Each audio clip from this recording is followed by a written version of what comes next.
કેન્દ્રની અંદર આર્મ ફોર્સિસની અંદર ખાસ કરીને એરફોર્સની અંદર અગ્નિવીર યોજના લાવવામાં આવી। કેન્દ્ર સરકાર દ્વારા એક નીતિગત નિર્ણય કરીને વર્ષોથી સૈન્ય બળમાં જુદી જુદી ભરતીને બદલે કોન્ટ્રાક્ટ આધારિત એટલે કે 5 વર્ષની મર્યાદાવાળી નવી પદ્ધતિ લાવીને સૈન્યના મનોબળને તોડવાનું કામ કોઈએ કર્યું છે ભારતીય જનતા પાર્ટીની કેન્દ્રની મોદી સરકારે। પણ તેમ છતાંય દેશ માટે સેવા કરવા માટે હજારો યુવાનો આર્મ ફોર્સિસમાં જોડાઈ રહ્યા છે અને ખાસ કરીને આ અગ્નિવીર યોજનામાં ગુજરાતના અનેક યુવાનો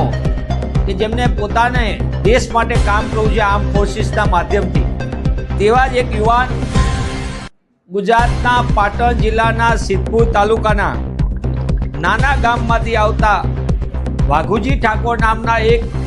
સામાન્ય પરિવારના યુવાને પોતે સ્નાતક હતો, તેમ છતાં અગ્નિવીર તરીકે પસંદ થયો, અગ્નિવીર તરીકે જોડાયો છે।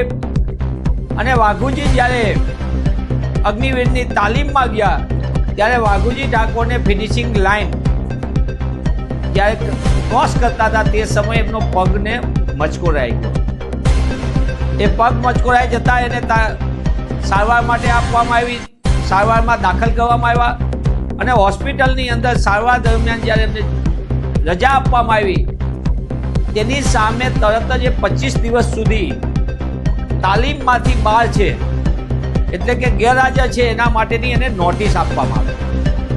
આર્મીના નિયમો છે, આપણને એની સામે કોઈ વાંધો નથી। સૈન્ય બળ, સૈન્યની અંદર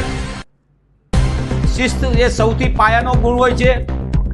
અને એની સામે કોઈને વાંધો પણ ન હોય। પણ આ નોટિસ મળ્યા પછી જ્યારે બેંગ્લોર કમાન્ડ હોસ્પિટલમાંથી એમને 8 અઠવાડિયાની સારવાર આપવામાં આવે છે, ત્યારબાદ એને નોટિસ મળ્યા પછી અગ્નિવીરના આર્મી સર્વિસ કોર એ તાલીમ કેન્દ્ર ઉપર પહોંચે છે। આ તાલીમ કેન્દ્રમાં જ્યારે વાઘુજી ઠાકોર પહોંચે છે ત્યારે તેને મેડિકલ બોર્ડના દિવ્યાંગ પ્રમાણપત્રના આધારે તેને અયોગ્ય ગણાવી દેવામાં આવે છે, એટલે કે એને જે પગ મચકોરાઈ ગયો હતો એના કારણે એને ડિસેબિલિટીમાં ગણવામાં આવે છે। તમે સમગ્ર બાબત વિચારો, એક 21 વર્ષનો નવયુવાન આ દેશની અંદર સૈન્યના માધ્યમથી દેશ સેવા કરવા માટેના એક પ્રતિબદ્ધતાથી આવે, સ્નાતક થયેલો યુવાન છે, એનો પરિવાર બહુ સામાન્ય છે, ભાગિયા તરીકે ખેતી કરે છે પરિવાર। અને આપ જોવો છો કે ભાગ્યા તરીકે હોય તો કેવી સ્થિતિ, મૂળ ખેડૂતની સ્થિતિ કેટલી બધી પારાવાર મુશ્કેલી હોય, ત્યારે નાની ખેતીમાં ભાગ્યા હોય એની સ્થિતિ અતિ નાજુક હોય, ત્યારે આ વાઘુજી ઠાકોર ને જે દિવ્યાંગના કારણે એને અનફિટ જાહેર કરે છે। અનફિટ જાહેર કરવાના કારણે વાઘુજીનું સપના ચકનાચૂર થાય છે। જ્યારે અગ્નિવીર તરીકે પસંદ થાય છે ત્યારે આખા ગામની અંદર, આ પ્રિયાંક કોઈ પણ ગામની અંદર, કોઈ પણ દેશના કોઈ પણ ગામમાં ફોજની અંદર વ્યક્તિ પસંદ થાય તો એને ગામ આખામાં એક ઉત્સાહ હોય છે, આનંદની વાત એના પરિવાર માટે પણ। અને એવા સમયે જ્યારે આ વાઘુજીને અનફિટ જાહેર કરીને એને દૂર કરવામાં આવે છે ત્યારે કોંગ્રેસ પક્ષ સમક્ષ આ સમગ્ર બાબત આવે છે। મેં વાઘુજી ઠાકોર સાથે વાત કરી, ઉત્તર ગુજરાત યુનિવર્સિટીમાંથી એ BA થયા છે, ત્યારે અમારી સંપૂર્ણ સહાનુભૂતિ એની સાથે છે, એને જે મદદ કરવાની એ મદદની અમે ખાતરી આપી છે। ત્યારે હું આપના માધ્યમથી માંગ કરું છું, કોંગ્રેસ પક્ષ તરીકે અમે માંગ કરી છે, અગ્નિવીર યોજના વખતે જ કોંગ્રેસ પક્ષે કીધું હતું કે દેશના નવજવાનોને પૂરા સમયનું આર્મીના નિયમોનું ઉલ્લંઘન ન કરો, આવી નવી નીતિ ન લાવો, એ સૈન્યના મનોબળ ઉપર ઘાતક સાબિત થશે। પણ તેમ છતાંય જ્યારે તમે નીતિ લાવ્યા છો, એ નીતિમાં પણ ગુજરાતના નવયુવાન સામાન્ય પરિવારના 21 વર્ષના યુવાન જે અનેક સપના સાથે ફોજમાં જોડાય છે એનું સપનું ચકનાચૂર થઈ જાય છે। ત્યારે કોંગ્રેસ પક્ષ તરીકે અમારી માંગ છે કે વાઘુજી ઠાકોર જેવા ઘણા લોકો ભોગ બનતા હોય, અમારી આગળ વાઘુજી ઠાકોરનો કેસ આવ્યો છે, તો વાઘુજી ઠાકોરને સરકારી કે અર્ધ સરકારીમાં